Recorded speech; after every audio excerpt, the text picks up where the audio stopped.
Welcome to the Kindness Matters podcast. I'm your host, Mike Rathbun. As you might have guessed, this podcast is dedicated to kindness. Kindness is a superpower that each and every one of us possesses, a force that is strong enough to drastically impact your life and the lives of those around you for the better. So let's talk about it. Let's talk about kindness, and let's talk about how each and every one of us can use kindness to change the world. Welcome to the Kindness Matters podcast. I am your host, Mike Rathbun, and I am joined today by an amazing woman, Beth Dunoff, the founder and CEO of Fill Your Cup, LLC. Did I get that right?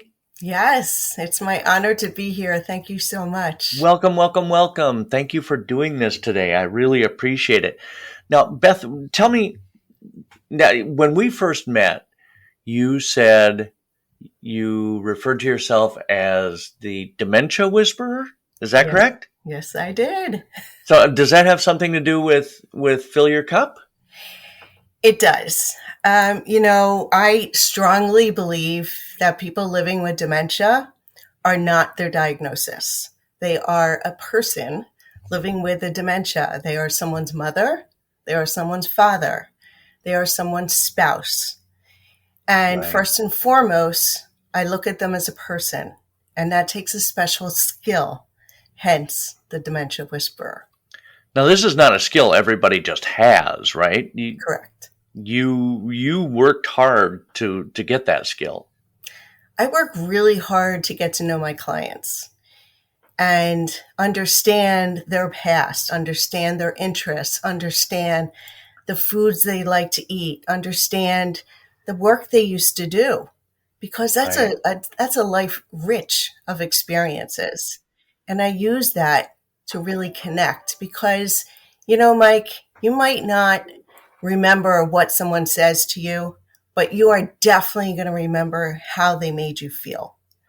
And that's a big skill in being a good dementia consultant. Okay, that's so funny because I just posted on my social media that quote from Maya Angelou. People will forget what you said to them, people will forget what you did for them, but they'll never forget how you made them feel. Exactly. And that's kind of goosebumpy. Goosebumps. That you should say that right after I posted that to the social media. That's awesome. There are no coincidences in this world. Oh. Okay, now I'm just like, it may be because it's only 50 degrees here today, but I got goosebumps.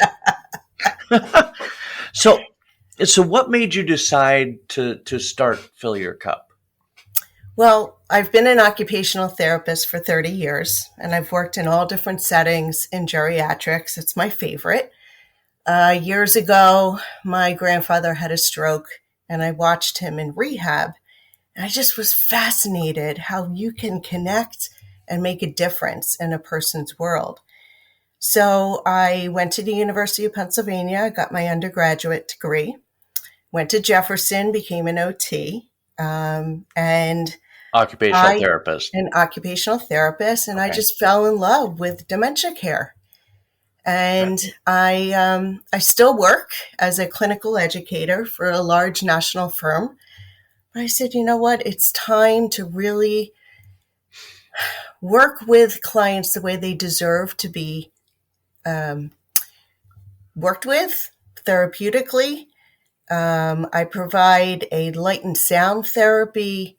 I support the caregivers. And, these are things that traditional insurance doesn't necessarily give you the time to do. But we've worked our whole life. Don't you think that people with dementia deserve the time and the energy? Absolutely. Absolutely. Yeah. And you mentioned caregivers. Oh my gosh. Hats off to them. Yes. Because it's not easy. It's exhausting. Say it's your father, your mother, or an uncle, and they've invested a lot of time in you as you're growing up, And then I think for some people, it's just so, it can be frustrating taking care of somebody with dementia, can it not? And it's exhausting. And a lot of caregivers, you don't take care of yourself. I've seen so many caregivers wind up in the ER and get sick. You Oh, have to take some time, go for a walk each day, take a deep breath before you have to answer that question for the 100th time. Ask for help. Those are 3 key things I can tell you that make the world a difference. I recently lost my mom. Mom had a form of vascular dementia. Dementia is like an overall term, Mike, and there are so many different types of dementias. Alzheimer's is just one. And the numbers are staggering.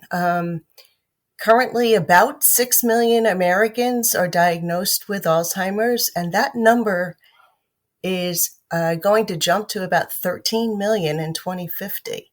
And we're not ready. I yeah. just know how exhausted I was helping take care of my mom. And there were great caregivers that helped out, and there were some that just really needed training. Oh my gosh, And yeah. they were more concerned about the paycheck than they were about my mom. Oh, Yeah. and yeah, because not only, you hire somebody because you need a break, as you were talking about, to take care of somebody you love, and that's so frustrating because you hear those stories all the time about caregivers who, what's the word I'm looking for? They're Forgot about apathetic. their They're burned their out. They're tired. yeah, Yeah. yeah. So now, is that where fill your cup comes in? Is It you is. can kind of give somebody a break from that? Yeah. I teach them skills to take care of themselves and to fill their own cup each and every day and enjoy the joyful moments that they have with their loved one who has dementia. There are going to be times when that person is a little bit more attentive, when that person can remember a little bit more, and just be grateful for those moments. Easier said than done. But man, when I used to hug my mom and she would hug back, Oh wow. it meant everything. That connection means everything. And the best Yeah. caregivers that I had for mom were the ones that got mom. Were the ones mom knew. Everyone knew. Any of the good caregivers knew that mom loved little children. So they would show her pictures of their grandchildren, and we would have pets come visit my mom because my mom loved animals. Right. And the caring caregivers took time to tap into my mom. Yeah, and that's the hallmark of a really good caregiver, isn't it? Somebody who takes the time to get to know the person they're caring for Yes. and personalize that experience. Yeah. And it doesn't take any more time to do that. You can still get someone bathed, but you can have a conversation about their past, about your animals, about whatever. And the person living with dementia feels heard. They feel accepted. Their resistance goes away. I've often heard of people with dementia being trapped inside their mind. Mm. Is Mm. that an accurate statement, or? It depends. It depends what their memory is like, what their attention span is like. So there are 7 stages of dementia, of Alzheimer's, and it depends what stage they're in. But there are Okay. moments where they just can't get the words out, but they can still communicate through, you know, behaviors that we might look as annoying. If someone is pacing and keep looking for the door, they might be looking for the bathroom. So you have Okay. to kind of dig into the meaning of those behaviors because they're trying to tell you something. Right, right. So it's really paying attention. Yes. Paying Fantastic. attention. A colleague of mine and I looked at a resource the other day, and it was actually called the Dementia Dictionary. And you put in a behavior or a symptom, and they kind of give you ideas as to what it might mean. Okay, so my loved one is doing this, and it says, okay, that could mean this, Yeah, this, or this. yeah. That's It's that's an fascinating. invaluable tool, It's or it could be. fascinating. If they're asking you a question repeatedly, they're anxious about something, you Huh. know? And there are ways to prevent adverse behaviors. You just have to take the time and look at the environment, look at the triggers. You might be a trigger, so you have to be able to take a good look at yourself. If you're feeling anxious, your loved one is going to know that. Okay. Yeah. Right. But I was just going to say, how could we You in be a general. trigger? Pardon? You in general, right. I'm wondering how I could be a trigger. I can think of so many ways. Um,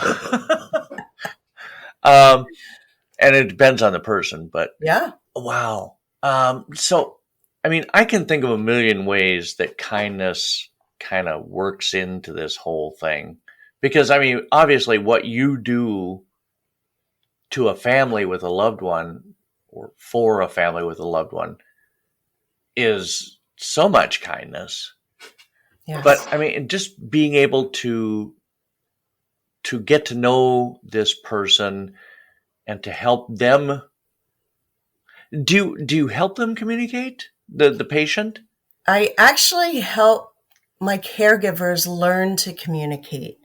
So many caregivers are so afraid of telling lies. And I have to say that the kindest thing that you can do to a person that's living with dementia is to enter their reality. It is so mean to keep repeating, oh, no, don't you remember? Your spouse passed away 15 years ago.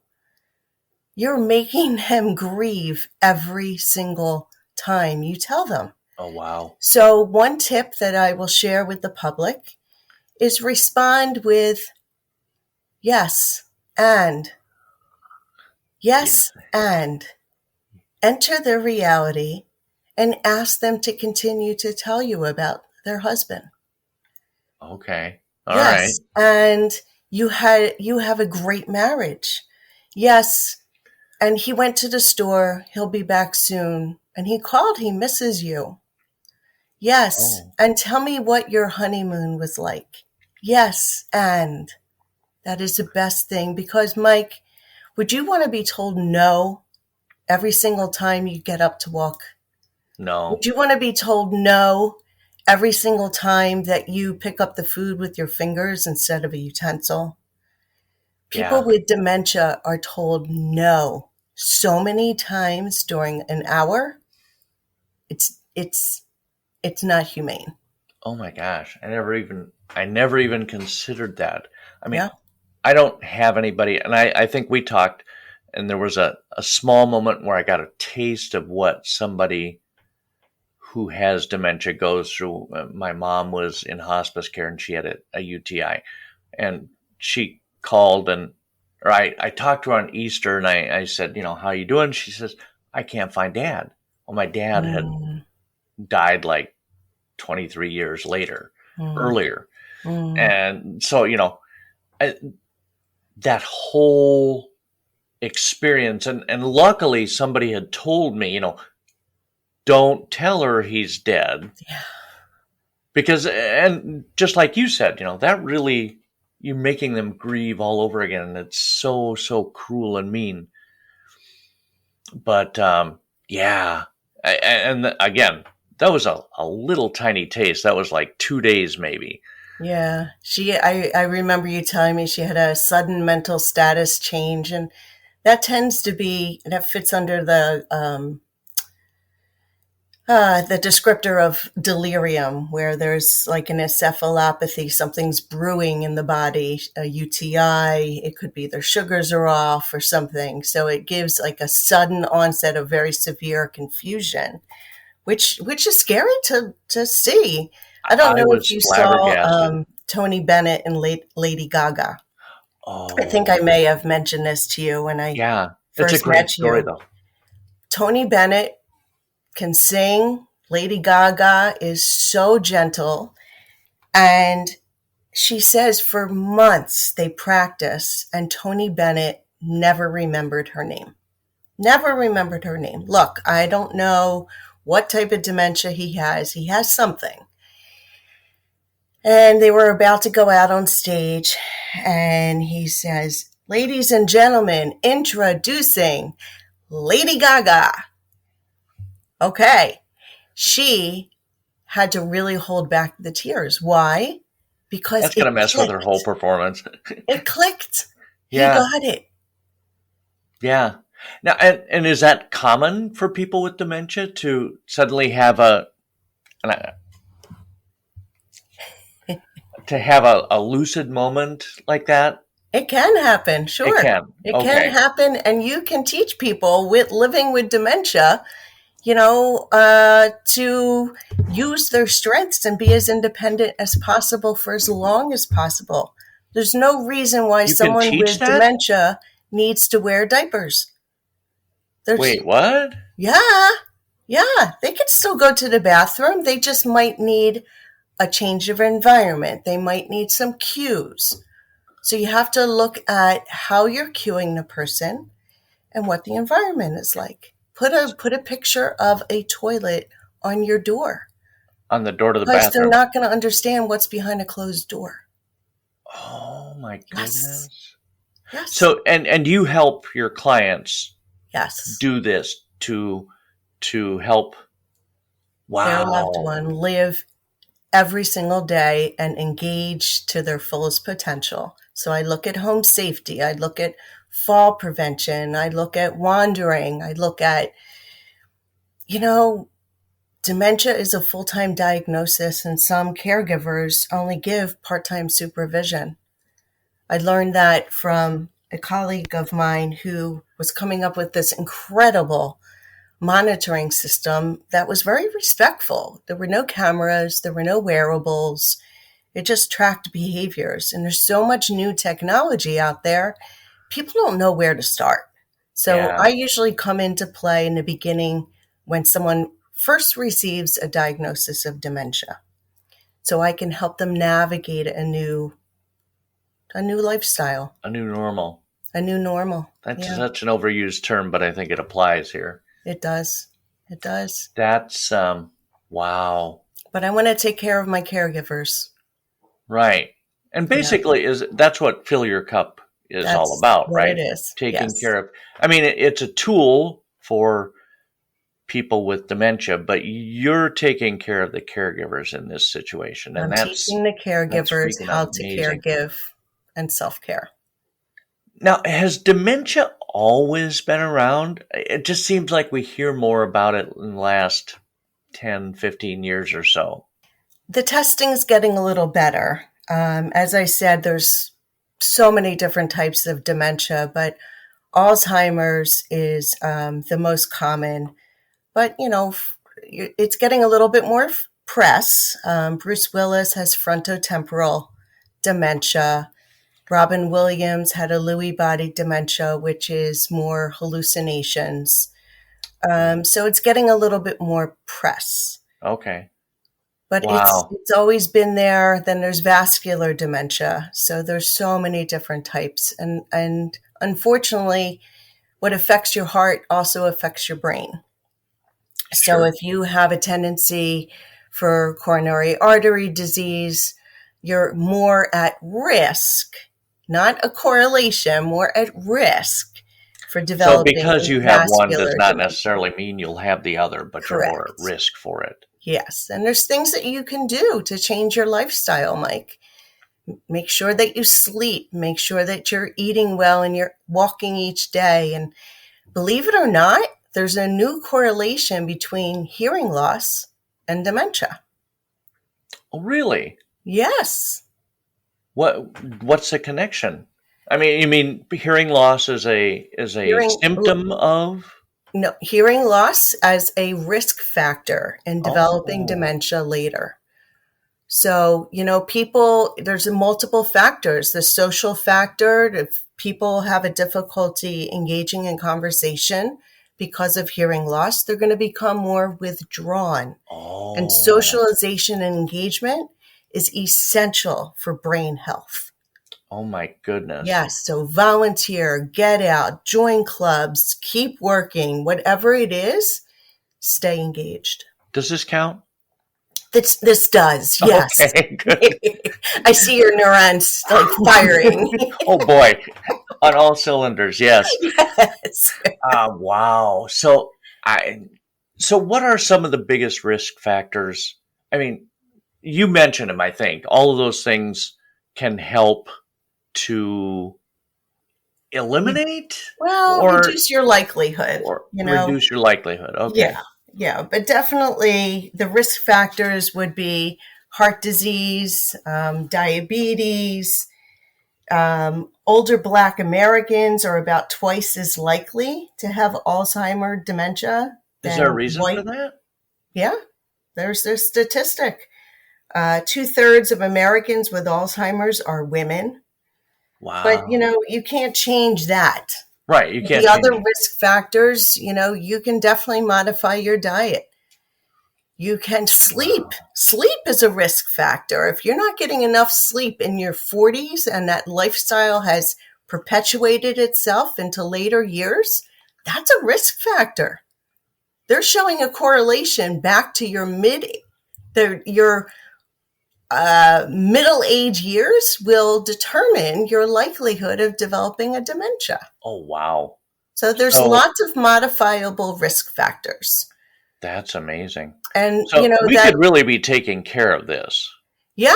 The genetic factors, okay, it makes you at more risk. Even the genetic factors aren't a direct cause in most cases. Okay. Yeah, and I think there's this misconception that you have to be old to have Alzheimer's or any type of dementia. Oh, goodness. But they're finding it in a lot younger people. I wish I didn't have as many referrals as I do for people developing dementia under 65 years old. Wow. It's devastating. I'm part of the sandwich generation where I was taking care of parents and raising a family. Oh. Can you imagine? No. Being in that sandwich generation and your spouse has early onset dementia. Oh my gosh. No, I can't. It's a thing. It's out there. But there's so many support groups. There's, lots of community resources. And I just say there's life beyond clinical trials. Yes, you can get the pharmaceuticals and things like that, but tap into the other resources that are out in the community. And I do have an offer for your listeners. Perfect. It's a free consultation with me. It's a $250 value. And it would be www.fillyourcupllc.com/Mike. www.fillyourcupllc.com/Mike. Oh, I'm an offer. That's awesome. You are an offer. This link and all the links to you will be in the show notes. So anybody who's listening, go to the show notes and really, I mean, don't be afraid. If you need this service, if you have somebody in your life that is experiencing Alzheimer's or any other type of dementia, honestly, Beth is the best at what she does, and it doesn't matter where you live. I have a couple of listeners in England, I think. I'm global. As long as there's technology, I'm global. And, we all are really now, aren't we? You want to get early intervention. Earliest intervention is so key. So if you're not sure, go on the Alzheimer's website. There are 10 warning signs if you're questioning if a loved one has dementia, because, look, I don't always remember the date, okay? I don't always remember where I put my phone. That's normal stuff. But if it happens more regularly, or if you find your phone in the freezer, okay, or if you're getting lost in your own neighborhood, those are some of the signs that there's something wrong. You can't follow a conversation anymore. Those are some of the signs. Great, great, great advice. Sure. Beth, thank you so much for being That was on my with me pleasure. today. It was awesome. And so it's okay if I forget a word now and then. Oh, that's totally normal. It's fine. Not to be alarmed. Fantastic. Beth, Mike, you are a thank you ray for of helping me sunshine get on the a word very gray out. day here in Minnesota. Yeah. Thank you so much for the gift of your time, and keep doing what you're doing, lady. Thank you so much. It was a pleasure meeting you, and we'll talk soon. Very good. You can count on it. Thank you. And that will do it for episode 2 of the Kindness Matters podcast. You know, I believe that kindness comes in all shapes and forms, folks.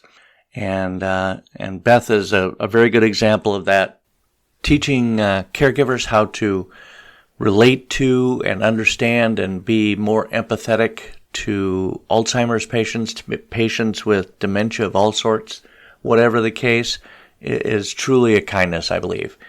And so make sure to check out all of her links, including the one where I apparently am a promo offer. That's awesome. I've never been that. Thank you so much for the gift of your time, everybody. We'll be back next week with another episode. And in the meantime, be that person who roots for others, who tells a stranger that they look amazing, and encourages others to believe in themselves and their dreams. You've been listening to the Kindness Matters podcast. I am your host, Mike Rathbun. Have a great week.